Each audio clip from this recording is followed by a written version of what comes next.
रणनीति बन चुकी है। समाजवादी परिवारवाद की पार्टी है, तो आने वाला चुनाव बहुत ही सरल होने वाला है। अहंकार बनाम विनम्रता का चुनाव होगा। पर अखिलेश जी जैसे बड़े नेता को उनको राजा कहना, अयोध्या का राजा कहना, यहाँ के लोगों का अपमान है। यहाँ के तो राजा केवल राम जी और हनुमान जी हैं और दूसरा कोई नहीं है। बाकी उनके सब दास है, उनके सब सेवक हैं। लोग कहते हैं कि यादव वोट कम करते हैं भाजपा को। जब मैं व्यक्तिगत लड़ता हूँ तो यादव बड़ी मात्रा में मेरे साथ आते हैं। पर ये मैं कह सकता हूँ कि यह चुनाव उनके बेटे को बहुत बड़े वोटों से हरा के भेजने का काम करेंगे हम लोग। तो जीत होती है, वो जीते। राजनीति इसी खूबसूरती का नाम है, साम दाम दंड भेद, उसमें वो जीते। पर यह भी तय है कि हमारा उनका 3 बार सामना हुआ है। 3 बार के सामने में कैबिनेट मंत्री रहते मैंने उनके बेटे को 3416 वोटों से हरा दिया था। उत्तर प्रदेश की राजनीति पूर्णतः गर्माती चली जाई है। जब से भाजपा लोकसभा चुनाव में अखिलेश सपा सरकार से कम सीटें लाई, मात्र 33 सीटें भाजपा जीती उत्तर प्रदेश में और सपा 37 सीटें जीती। अयोध्या की सीट सबसे ज़्यादा चर्चा में रही। वहीं से विधायक बने, सांसद बने अवधेश प्रसाद सिंह अपनी सीट मिल्कीपुर की छोड़ रहे हैं, जहां पर उपचुनाव होना। यूपी में टोटल 10 सीटों में चुनाव होना, लेकिन सबसे ज़्यादा नज़र अयोध्या की सीट पर रहेगी। ऐसा माना जा रहा है कि अयोध्या मिल्कीपुर सीट से बाबा गोरखनाथ दावेदार होने वाले हैं यहाँ के। आइए उनसे हम मिलते हैं और बात करते हैं कि उनका क्या कहना है, क्या रणनीति रहेगी 9 बार के विधायक 6 बार के मंत्री अवधेश प्रसाद की सीट पर। रणनीति बन चुकी है और चूंकि समाजवादी परिवारवाद की पार्टी है, उसमें कार्यकर्ताओं का वो महत्व नहीं है जो भारतीय जनता पार्टी में। भारतीय जनता पार्टी कार्यकर्ता और विचारधारा आधारित पार्टी है। उसमें तय है कि अवधेश जी के पुत्र ही चुनाव लड़ेंगे और हमारे में हम तो हैं ही हैं, पर हमारे साथ साथ हमारे 22 साथी हमारे साथ कंधे से कंधा मिला के टिकट मांग रहे हैं। एक प्रकार से भाजपा का प्रचार कर रहे हैं, गांव-गांव में भाजपा की नीतियों और रीतियों को ले जा रहे हैं। तो आने वाला चुनाव बहुत ही सरल होने वाला है। अहंकार बनाम विनम्रता का चुनाव होगा। वो अहंकार से लबलेज हो चुके हैं। जब जिस संविधान की वो दुहाई देते हैं मान्यवर, वो संविधान जो हाथों में लेके घूमते हैं, उनको ये पता होना चाहिए कि अब कोई राजा नहीं होता है, सेवक होता है, प्रतिनिधि होता है और जनता के वोट पे आधारित वो चुना जाता है।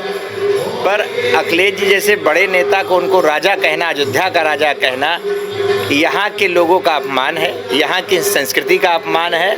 यहाँ के तो राजा केवल राम जी और हनुमान जी हैं और दूसरा कोई नहीं है। बाकी उनके सब दास हैं, उनके सब सेवक हैं। मिल्कीपुर में आपके दावेदारी चली, ऐसी सुबुगाहट भी है कि गोरखनाथ बाबा अगर यहाँ से लड़े तो शानदार जीत तय करेंगे। क्या कहना आपका, क्या रणनीति है आपकी वहाँ? जी बिल्कुल, पार्टी की नीतियों के हिसाब से मैं चला, सबका साथ सबका विकास।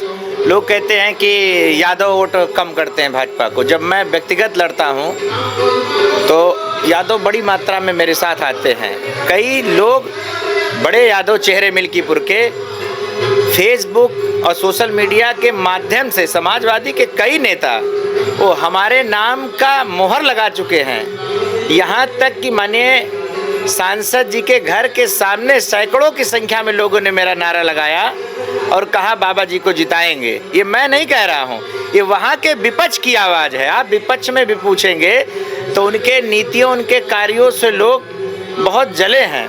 मैं ये तो नहीं कहूँगा कि हार होती है, क्यों हुआ, कैसे हुआ, कौन सी कमी रह गई, ये तो कह पाना बड़ा असंभव जैसा प्रतीत होता है। पर ये मैं कह सकता हूँ कि यह चुनाव उनके बेटे को बहुत बड़े वोटों से हरा के भेजने का काम करेंगे हम लोग। जातिगत समीकरण बहुत ज़्यादा हावी है मिल्कीपुर में। विकास की बात क्या वहाँ नहीं चलती है? नहीं, दोनों चलता है, ऐसा नहीं है। अगर वहाँ 50,000 यादव हैं तो 55,000 पासी बिरादरी भी है, ऐसा नहीं है। ब्राह्मण वहाँ बड़ी संख्या में बैठा है। ब्राह्मण और गोसाई मिला के 70 से 75,000 की संख्या में बैठे हैं। अन्य दलित जो है वो 40,000 की संख्या में बैठा है। तो ऐसा नहीं है कि जातीय आंकड़ा भी पार्टी के पक्ष में है। आप याद करिए 22 का चुनाव, मेरे खिलाफ बहुत बड़ी बड़ी रणनीतियाँ हुई, उसके बाद भी मैं 93,500 वोट पाने में सफल रहा। वहाँ बसपा और 5 प्रत्याशी, दुनिया जानती है पैसे के बाहुबल के पैसे के बल पे सबको मिला के अवधेश जी चुनाव लड़े तो जीत होती है, वो जीते। राजनीति इसी खूबसूरती का नाम है, साम दाम दंड भेद, उसमें वो जीते। पर यह भी तय है कि हमारा उनका 3 बार सामना हुआ है। 3 बार के सामने में कैबिनेट मंत्री रहते मैंने उनके बेटे को 3416 वोटों से हरा दिया था, और उनके कैबिनेट मंत्री रहते मैं तकरीबन 29,000 वोटों से हरा दिया था। और फिर उसी को इतिहास दोहराएगा और उनको बड़े वोटों से हरा के भेजा जाएगा। 2 बार आप हरा चुके हैं उनको, 2 बार हम हरा चुके हैं। तीसरी बार की तैयारी है? तीसरी बार की बम्पर तैयारी है। इस अयोध्या का जो दुख है, जो लोगों के मन में पीड़ा है, जो द्वंद्व चल रहा है, इस पीड़ा और द्वंद्व से बाहर निकलेंगे और आने वाले समय में उनके बड़ी पटकनी देकर उस घाव को तो नहीं भरा जा सकता, पर कुछ उसको ठीक करने का काम किया जाएगा। यूपी में 10 सीटों पे चुनाव है, क्या लगता है आपको कितनी सीटें भाजपा निकाल लेगी? योगी जी के नेतृत्व में सारी की सारी निकलेंगे। बाबा गोरखनाथ को बाबा योगी आदित्यनाथ सपोर्ट कर रहे हैं?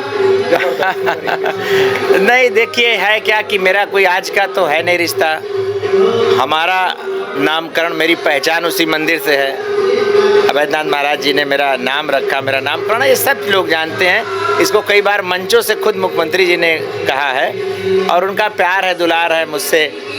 कुछ हंसी मजाक भी कर लेते हैं, कह भी देते हैं। मंचों से उनका बोलना, जिसको पूरा देश और विश्व जानता हो, वो मंचों से मेरे लिए 2 शब्द कह देते हैं। यही मेरे लिए इस जीवन का सबसे बड़ा अमूल रत्न है। मैं उनका हमेशा ऋणी रहूँगा, उनके निर्णय को मैं स्वीकार करूँगा, उनका जो भी निर्णय होगा। चुनाव आगे है, देखते हैं क्या होता है। इस बार 2024 में भी बीजेपी ने 400 पार का नारा दिया था। यूपी में 80 सीटों की बात की थी। अब की बार 10 सीटों पे मुद्दा है, देखना है क्या होता है। कैमरामैन कवलजीत के साथ मैं आनंद त्रिपाठी, अमृत विचार, अयोध्या।